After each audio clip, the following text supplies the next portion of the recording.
MLA కోటాలో ఎమ్మెల్సీలుగా ఎన్నికైన వారు ఇవాళ ప్రమాణ స్వీకారం చేయనున్నారు. శాసన మండలిలో ఉదయం 9:15 నలుగురు ఎమ్మెల్సీలుగా ప్రమాణం చేయనున్నారు. శాసన మండలి చైర్మన్ గుత్తా సుఖేందర్ రెడ్డి వీరితో ప్రమాణం చేయించనున్నారు. ఇక కాంగ్రెస్ నుంచి విజయశాంతి, అద్దంకి దయాకర్, శంకర్ నాయక్ తో పాటు సిపిఐ నుంచి ఎన్నికైన నెల్లకంటి సత్య ప్రమాణం చేస్తారు. ఇక బీఆర్ఎస్ నుంచి ఎమ్మెల్సీగా ఎన్నికైన దాసోజు శ్రవణ్ మరో రోజు ప్రమాణం చేస్తారని తెలుస్తోంది.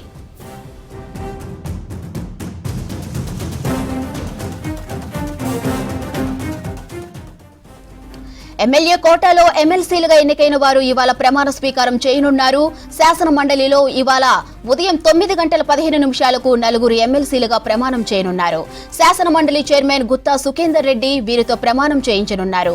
కాంగ్రెస్ నుంచి విజయశాంతి, అద్దంకి దయాకర్, శంకర్ నాయక్ తో పాటు సిపిఐ నుంచి ఎన్నికైన నెల్లకంటి సత్య ప్రమాణం చేస్తారు. ఇక బీఆర్ఎస్ నుంచి ఎమ్మెల్సీగా ఎన్నికైన దాసోజు శ్రవణ్ మరో రోజు ప్రమాణం చేస్తారని తెలుస్తోంది.